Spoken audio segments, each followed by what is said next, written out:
3 minutos para llenarlo eso.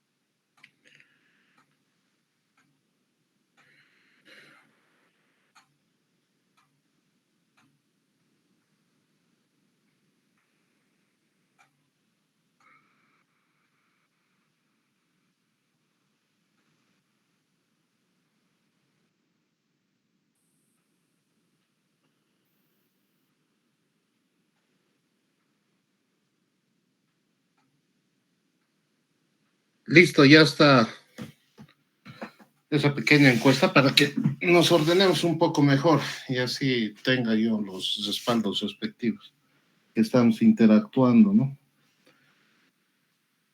Ahora, la capacidad de apoyo en fundaciones prácticamente es un tema donde hay más tablas, fórmulas, entonces es un poco, digamos, tedioso, ¿no? Pero es mecánico al momento de resolverlo, los ejercicios, ¿ya? Entonces vamos a interactuar de la siguiente manera. Yo voy a explicar todos los métodos y después los últimos tres partes la vamos a realizar como una práctica. Ahora, no sé cómo les ha ido, no he revisado bien en los ejercicios, estaban bien, estaban fácil, estaban difícil, porque estos ejercicios son tipo examen, entonces, o están muy largos, todo eso quiero saber. A ver, podemos conversar un rato mientras llenan la encuesta. Sí, claro, sí. Claro, es ingeniero. A ver, Mucho tiempo. Muchos incisos.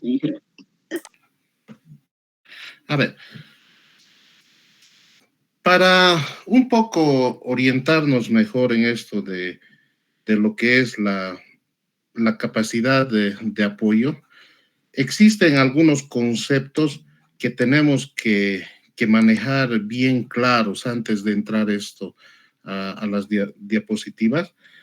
Me voy a permitir darles una pequeña explicación. Tenemos que tener bien claro el tema de concepto de la presión última de apoyo, ¿ya?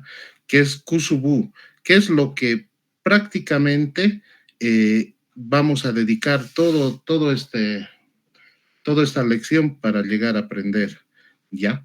Esa capacidad última de apoyo, Q sub U, también puede llegar a ser una presión última total. ¿Qué quiere decir eso? Que directamente podemos manejarlo como hacíamos los esfuerzos, ¿no?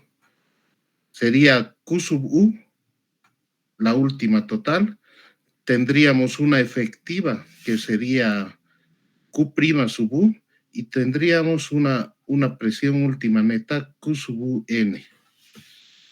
Ahorita voy a tratar de ver, eso no está aquí en las diapositivas.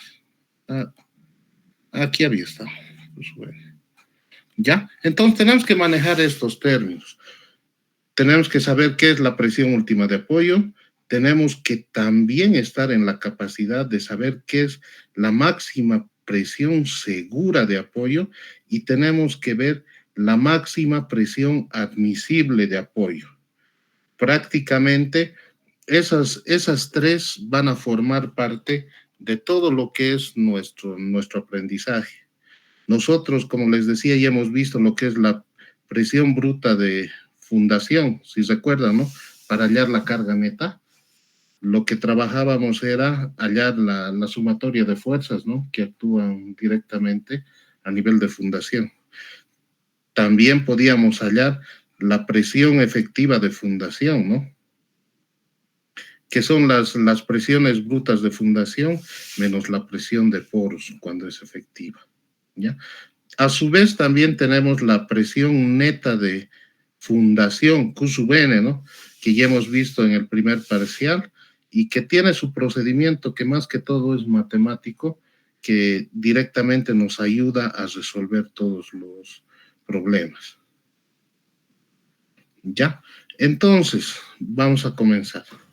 La resistencia o capacidad de apoyo de las fundaciones generalmente es un problema que se va a realizar a lo que es a corto plazo o largo plazo. ¿Qué significa esto?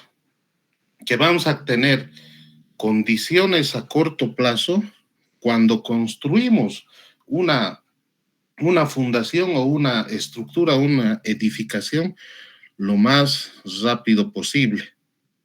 Y vamos a tener una condición a largo plazo cuando la construcción va a evolucionar durante años, se va a ir construyendo prácticamente en varios años.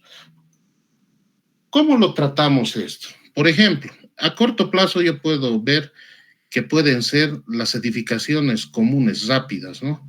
Y a largo plazo son cuando son abandonadas, cuando van por etapas, todo eso, y va siempre jalándose en el tiempo. Cuando son condiciones a corto plazo, esta condición se presenta cuando la carga es aplicada durante el periodo de construcción, es decir, durante un periodo corto de tiempo, que será crítica solo para el caso en que la fundación sea emplazada en un suelo arcilloso, es decir, cuando se produzca una condición no drenada.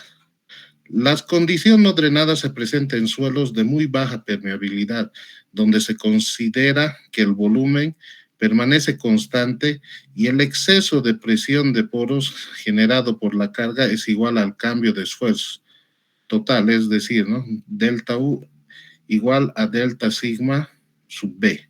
Las condiciones no drenadas en suelos arcillosos toman en cuenta parámetros de esfuerzos totales. Entonces, condiciones a corto plazo siempre va a ser condiciones no drenadas, ¿ya?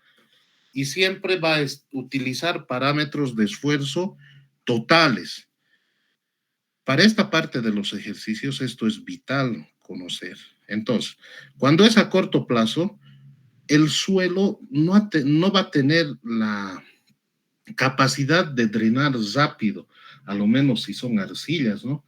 Hemos visto ya en los procesos de consolidación, en el tema anterior, cuando hemos tocado el tema de asentamientos, que las arcillas van consolidándose conforme pasa el tiempo, ¿no? Tienen una consolidación primaria. Entonces, cuando tenemos a corto plazo, ¿qué es? Condiciones no drenadas en primer lugar y se utilizan parámetros de esfuerzos totales. No se van a olvidar de eso en el examen.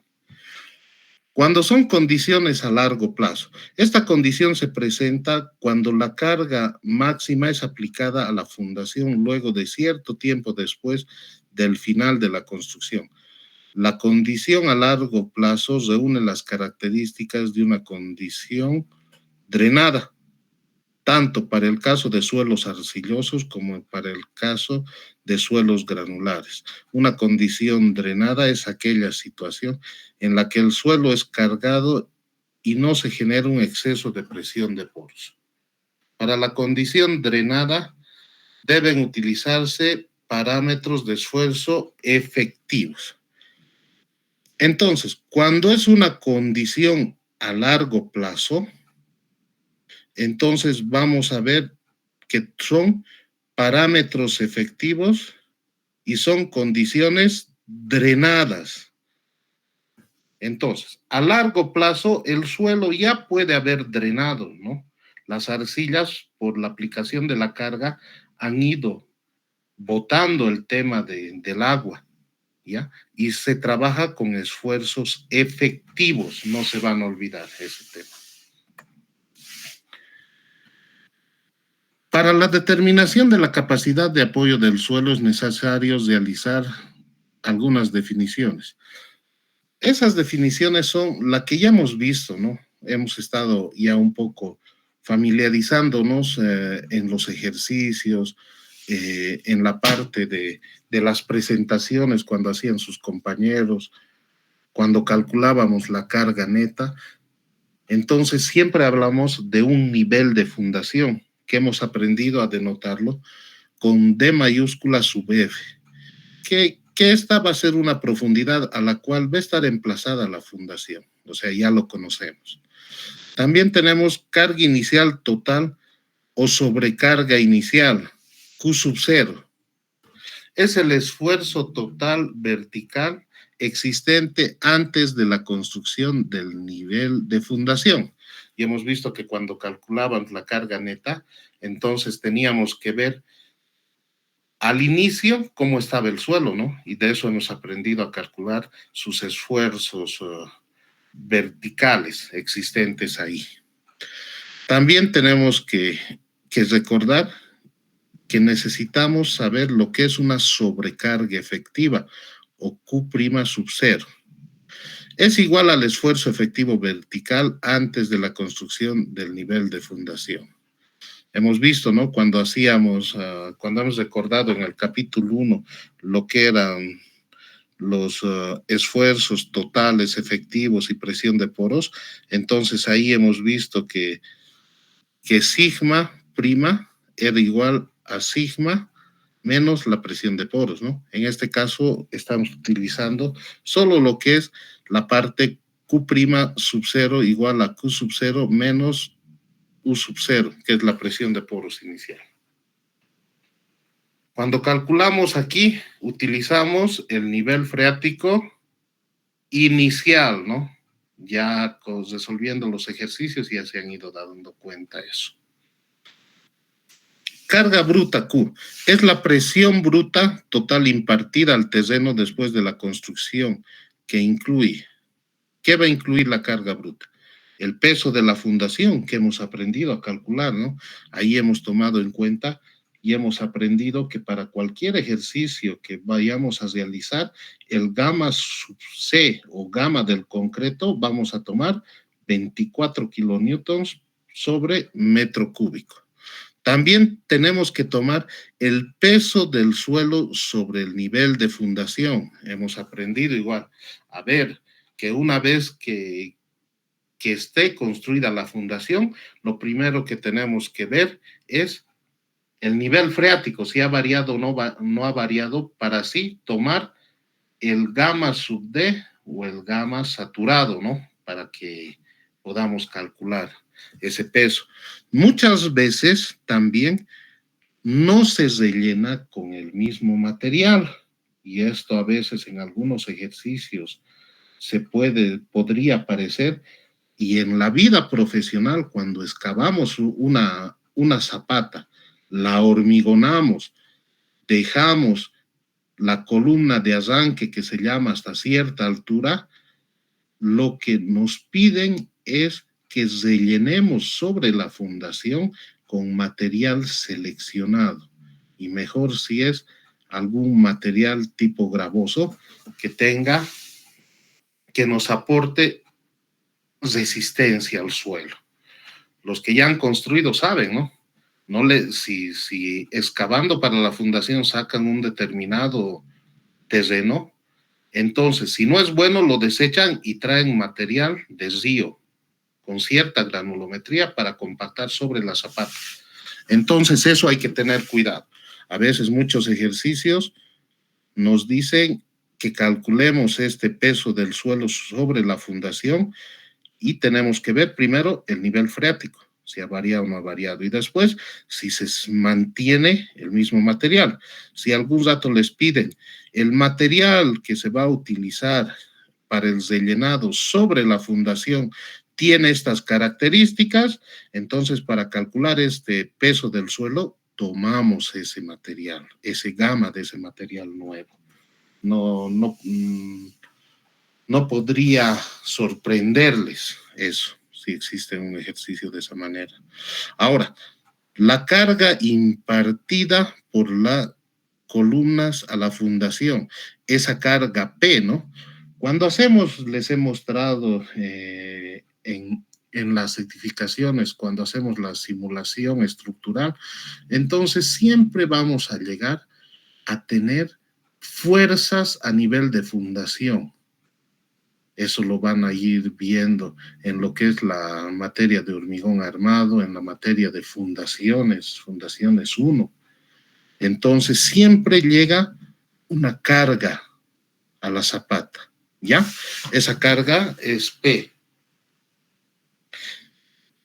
También, esta presión es igual a la carga total, que es la suma de las cargas anteriores dividida por el área de fundación.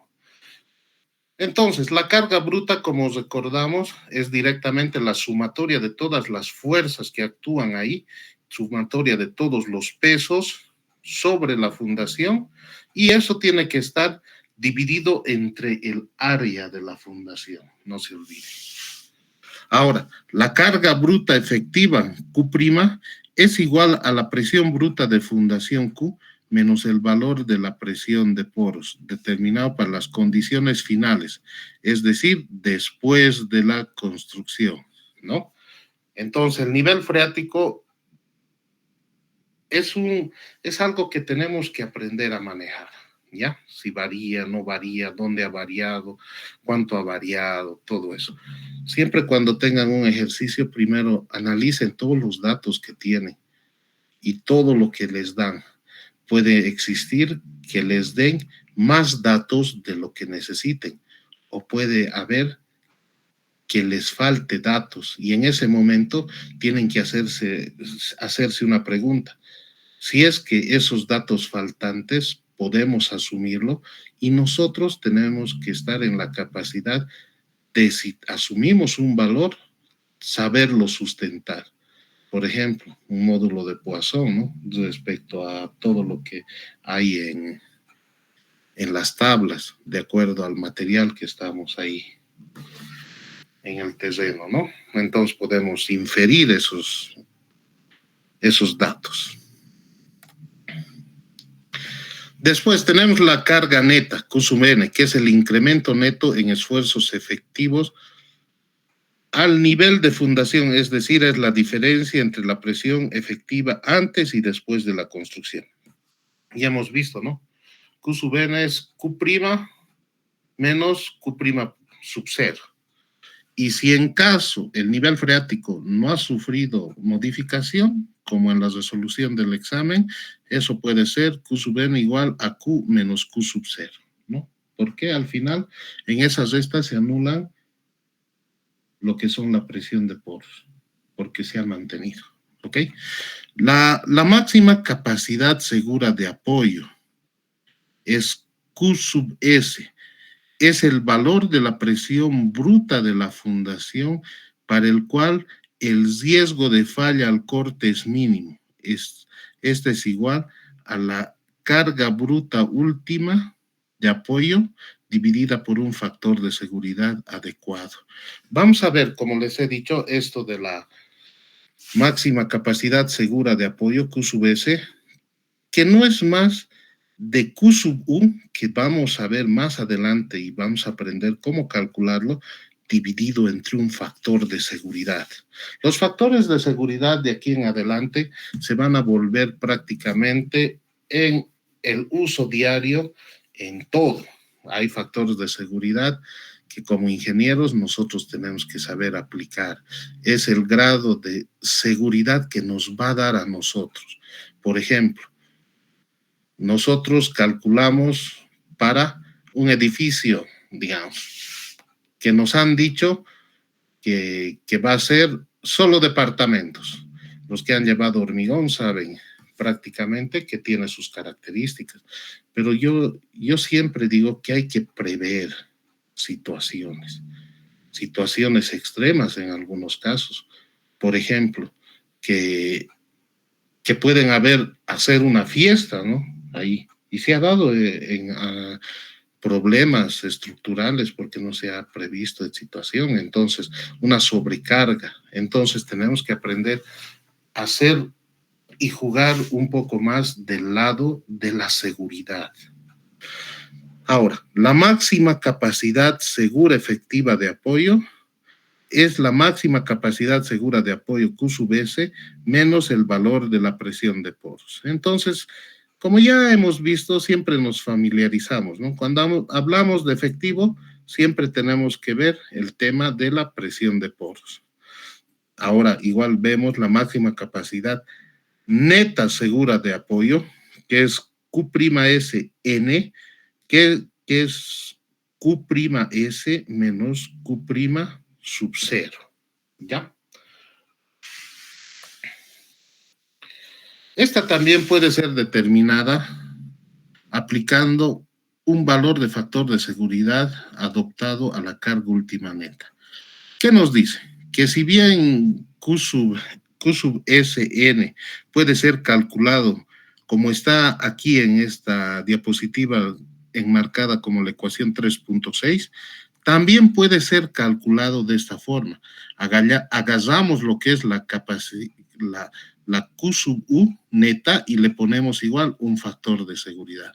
Entonces tenemos que esas dos ecuaciones, la elección de un adecuado valor para el factor de seguridad depende tanto del criterio como de la experiencia del profesional. Nos presenta Coduto que debe tomarse en cuenta los siguientes aspectos, ¿no? Todo se va al lado de la experiencia profesional y el buen criterio que vamos a ir aprendiendo como futuros ingenieros. Ustedes, todos los criterios que se les va a ir enseñando en todas las últimas materias son lo que les va a facilitar prácticamente crear ese criterio y esa experiencia inicial, ¿ya? Y siempre es bueno preguntar, siempre es bueno aprender, estar dispuestos a aprender también. Ahora, Coduto nos dice que tomemos en cuenta los siguientes aspectos. Nos dice, el tipo de suelo, se recomienda usar valores altos para arcillas y valores bajos para arena. El nivel de incertidumbre en la definición del perfil de suelo y en la determinación de los parámetros de resistencia al corte para el diseño. La importancia de la estructura y las consecuencias de una posible falla. Los que han llevado resistencia de materiales 1 con el ingeniero Gómez, Guido Gómez, no sé si sigue dictando en la materia, siempre hacía unas analogías un poco graciosas, ¿no? Diciendo si lo que están construyendo o están calculando para que resista el material va a ser no es lo mismo planificar para personas que para gallinas, ¿no? Si se cae el gallinero, mueren gallinas, no pasa nada. Puede haber algunos problemas pequeños.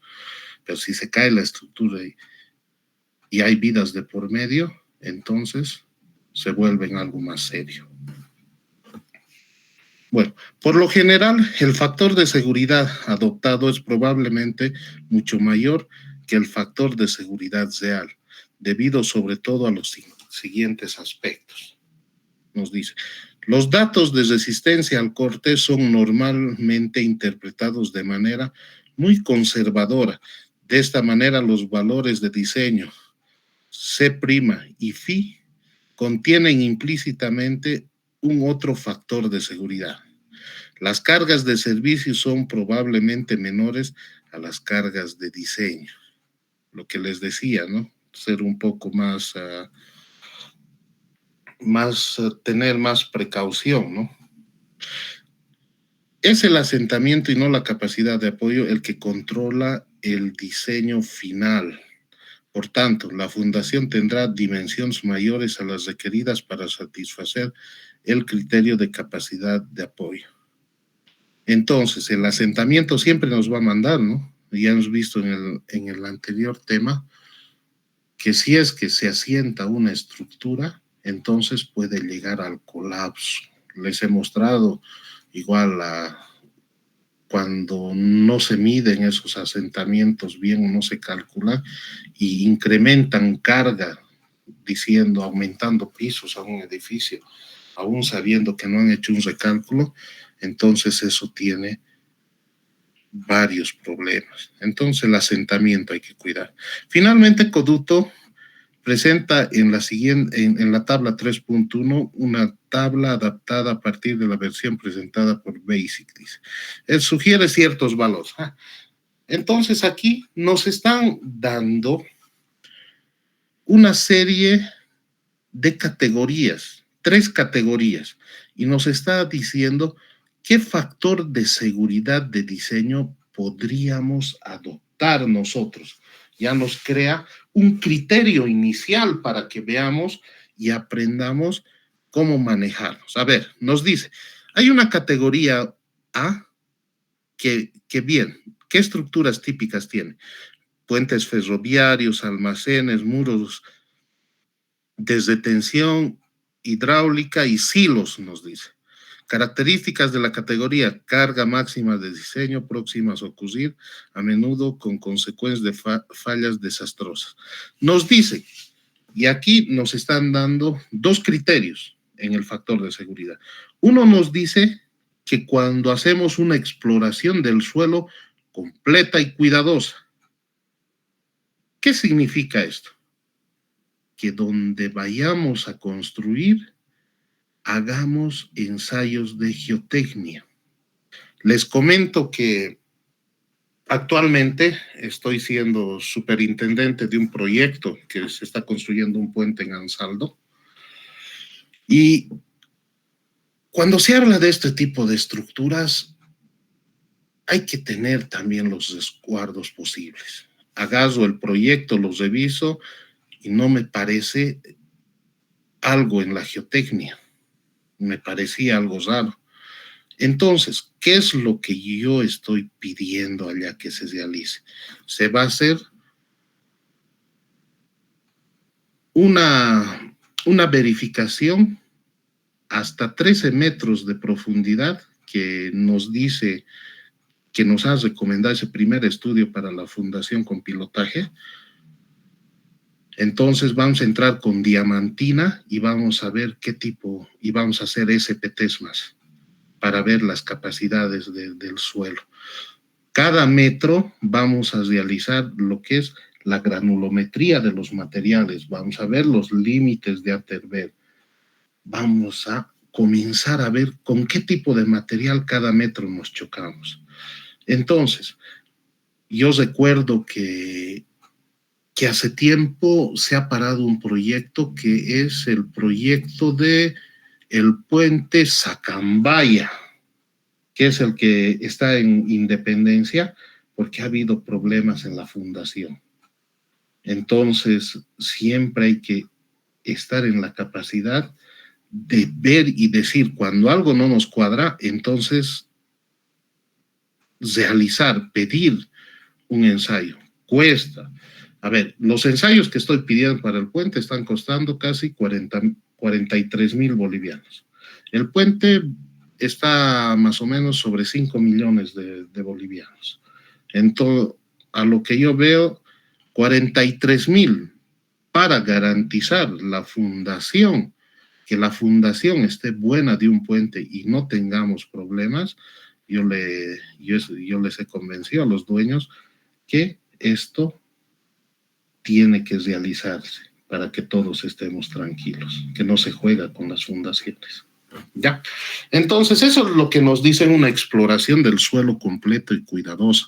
Ahora, también hay una exploración de suelo limitada, con pocos ensayos. Entonces, nos recomiendan, si ven, cuando el factor de seguridad es más pequeño, es porque estamos en el lado de saber realmente que tenemos buenos ensayos y que las decisiones que tomemos no van a estar malas. Ahora, si solo tenemos exploración limitada en la geotecnia del suelo, entonces, miren, están altos lo que son los factores. Podemos ver aquí, en la categoría nos dice 3, si tenemos una exploración de suelo completa. Y aquí nos dice, tome un factor de 4 cuando la exploración del suelo es limitada, nos está aumentando. Ahora, cuando sean puentes carreteros, edificios, nos dice, si tiene buenos estudios, tome 2.5 de factor de seguridad. Y si sus ensayos han sido limitados, pobres, entonces asegúrese y tome un 3.5. Ahora, en la parte que estamos, que generalmente es todas las obras que más se realizan, es cuando estamos en edificios de oficinas y apartamentos o departamentos, ¿no? Que está de moda. Cochabamba se está comenzando a llenar de edificios, preventas de departamentos, todos. Para eso nos dice, si han hecho una buena exploración del suelo, tome un factor de seguridad de 2. Pero si ha sido limitada esa exploración, tome 3. Si podemos apreciar y ser un poco cautos aquí, ¿cuánto tomarían ustedes como un factor aceptable? Yo veo que un factor de 3 podría ser el aceptable que tendríamos que manejar. Pero ya poco a poco eso van a ir aprendiendo con la experiencia, ¿ya? Tenemos esta tabla que nos da esas luces entonces.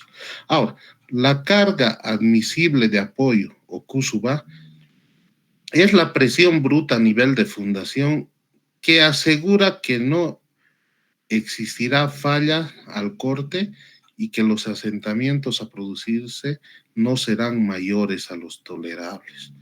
Por tanto, la falla al corte se produce cuando la carga última de apoyo es alcanzada. Esta falla al corte puede ser por los siguientes tipos.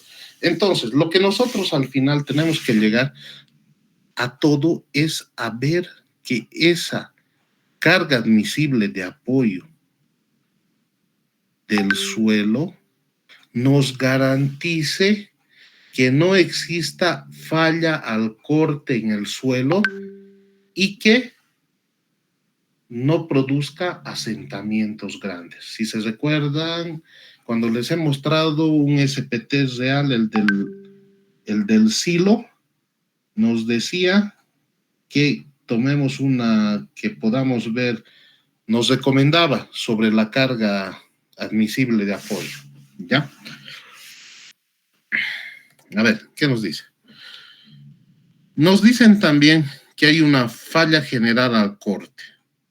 Este tipo de falla se presenta cuando una fundación superficial localizada sobre un depósito de arena densa o sobre un suelo arcilloso rígido es sometida a una carga que se incrementa gradualmente. Este incremento gradual de carga ocasiona el consiguiente asentamiento de la fundación.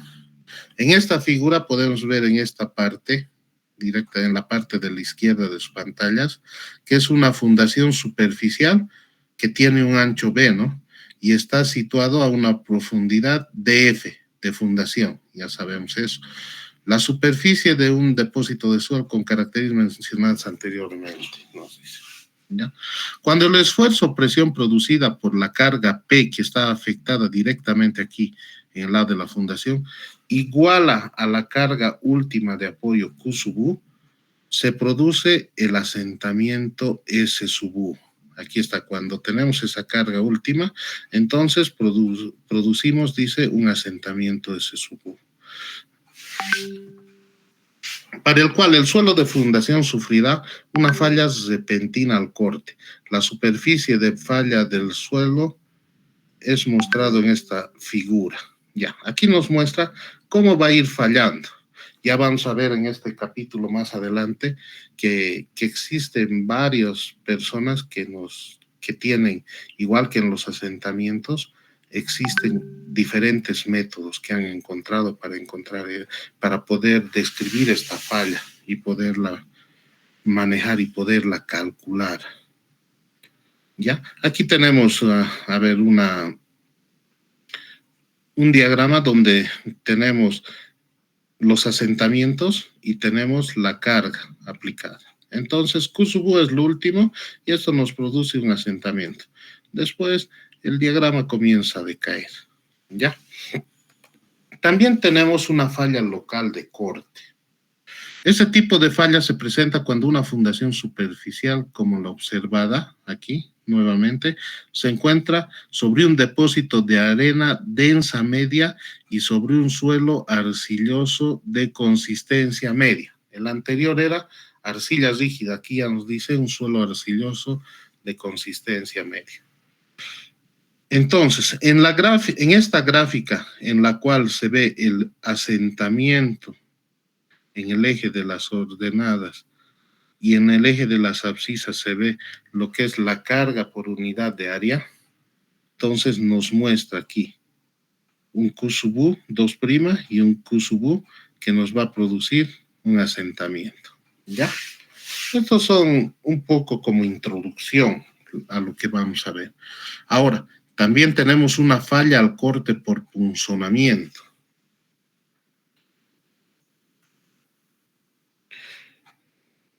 Prácticamente tiene las mismas condiciones nuestra fundación que las otras que hemos visto, solo que aquí directamente se encuentra sobre un depósito de arena suelta o sobre un suelo arcilloso blando. Ahí tenemos que cuidar la falla al punzonamiento. Como ves, aquí se forma un efecto de cuña que vamos a ver y lo vamos a describir.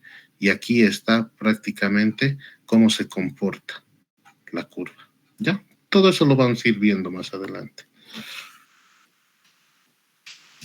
Ahora, Coduto también nos presenta unos criterios que resultan muy útiles en un momento para tomar decisiones más que todo. Nos dicen lo siguiente: fundaciones emplazadas en arcillas son gobernadas por el caso de falla general al corte. Fundaciones emplazadas en arenas densas son gobernadas por el caso de falla general al corte. En ese contexto, una arena densa es aquella cuya densidad relativa es mayor al 67%, ya nos está hablando ahí de la densidad relativa. También nos indica que las fundaciones emplazadas en arenas sueltas o medianamente densas, cuando la densidad relativa varía entre el 30% y el 67%, son probablemente gobernadas por una falla al corte local. Y fundaciones emplazadas en arenas muy sueltas, es decir, cuando tengan una densidad relativa menor al 30%, son gobernadas por falla al corte por punzonamiento. ¿Qué significa? Mientras más suelto sea el material, entonces la posible falla que vamos a tener es por punzonamiento.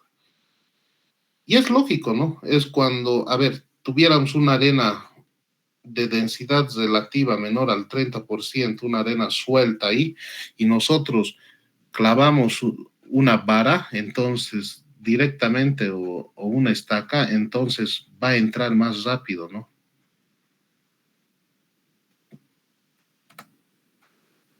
Ahora, como una introducción, ya para entrar a ver los cálculos de Q sub U, tenemos que establecer algunas consideraciones o criterios.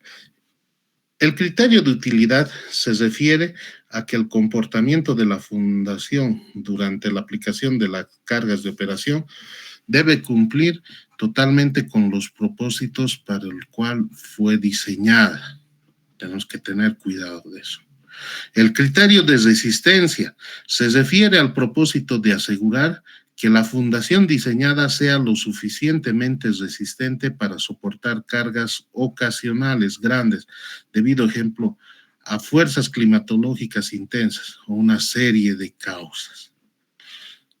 Esta condición se presenta cuando la carga es aplicada durante el periodo de construcción, es decir, durante un periodo corto de tiempo, y será crítica solo para el caso en que la fundación sea emplazada en un suelo arcilloso, es decir, cuando se produzca una condición no drenada, Generalmente las arcillas, como ya hemos visto, está siempre relacionada a condición no drenada. Las condiciones no drenadas se presentan en suelos de muy baja permeabilidad, donde se considera que el volumen permanece constante y el exceso de presión de poros generado por la carga es igual al cambio de un esfuerzo total.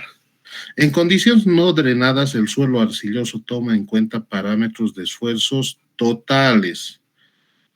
En condiciones a largo plazo reúnen las características de una condición drenada, tanto para el caso de suelos arcillosos como para el caso de suelos granulares. Una condición drenada es aquella situación en la que el suelo es cargado y no se genera un exceso de presión de poros, o sea, delta sub U igual a 0. Eso nos está indicando aquí. Carga última de apoyo. En el análisis de fundaciones pueden emplearse métodos teóricos, aproximaciones semiempíricas y, por otra parte, aproximaciones empíricas.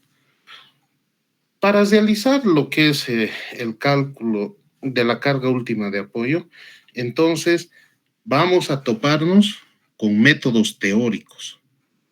Vamos a tomarnos con métodos semiempíricos y métodos empíricos, igual que en fundaciones, en asentamientos, lo que hemos visto. Entre los métodos teóricos puede ser utilizado uno de los siguientes. Método de elementos finitos. Puede hacer uso de cualquier ley constitutiva, constituyéndose en el medio más eficiente para resolver problemas de cualquier tipo de fundación. Les voy a colgar hoy día en el Classroom, que, bueno, los que han visitado el Classroom, anoche he terminado de subir las clases, he terminado de subir ya la presentación de todos los grupos, entonces estamos al día en eso. Voy a subir un paper de cómo se está calculando las fundaciones con elementos finitos, para que el que esté interesado le dé una leída, ¿ya? También tenemos el método de líneas de deslizamiento. Estas líneas de deslizamiento representan las direcciones de esfuerzos cortantes máximos y forman redes conocidas como campos de líneas de deslizamiento. Estas tres ecuaciones son escritas respecto a un sistema de coordenadas curvilíneas que coinciden a su vez con las líneas de deslizamiento.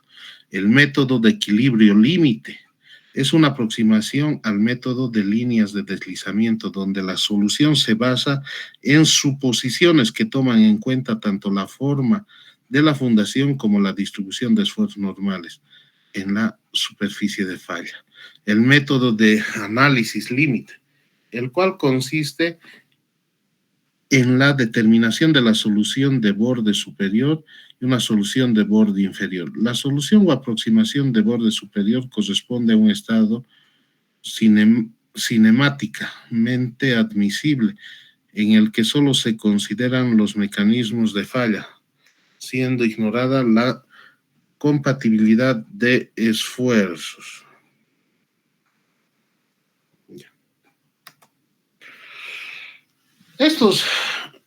Estos métodos los he querido dejar de lado un poco, para no, si bien se los puede explicar, pero esto es mejor que lo van a ver más adelante, yo creo. Entonces, ahorita lo que más nos vamos a abocar es a los métodos empíricos y semiempíricos, ¿ya?